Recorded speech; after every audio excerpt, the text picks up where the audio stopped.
So in this video we're going to discuss the effectiveness of machine weights over free weights. Now it's long been said and held in high regard that machines are inferior and free weights is definitely the way to go because you've got more stability requirements, which makes it a better exercise.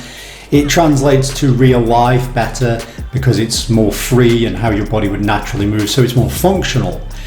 But these are all things that people say, but what does the actual evidence on this actually show? Well, there was a research study done here and they looked at this question, and they were looking at free weight squats compared to hack squat machine squats, and they were looking at the difference to various variables. They looked at 1 repetition max free weight squats as a variable to see what improved the most. They looked at also the ability to jump high, vertical jumping, as another variable, which is a functional outcome.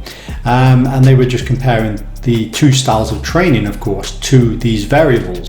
Now, it's got to be said in this study, they didn't just train with these things. These were complementary towards their usual training. They were doing drills, directional changes, and various things as well. So this was to see what would happen when they supplemented free weight squats or hack squat machine squats to their normal training. And the outcome was very, very interesting. In fact, it was rather fascinating.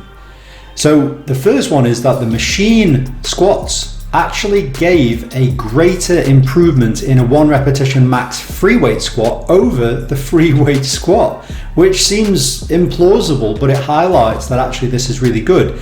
Now, another thing to be said here is that this study was done on recreationally active women who aren't used to weight training. So there could be something that could be said about their ability to do a free weight squat. And maybe in the earlier days their free weight squat might have been not so optimal because of technique flaws, and the machine weight version may have enabled them to make a lot of progression and gains in the earlier stages, giving them a head start on the free weight group, which then translated across into their ability to do an actual free weight squat better. Obviously this is a hypothesis which isn't proven, but there is something to be said about that. It might be different if we looked at people who were already resistance trained and you switch their training up, but we don't know this, but it's an interesting finding without doubt. And the biggest improvement was on vertical jump height.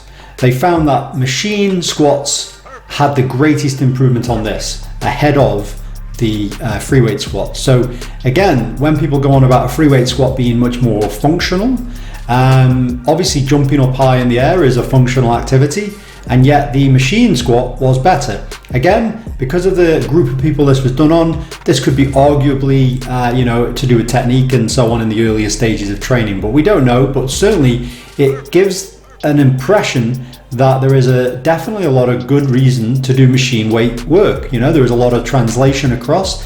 Functional, it's still providing the movement, still using the muscles in a similar way.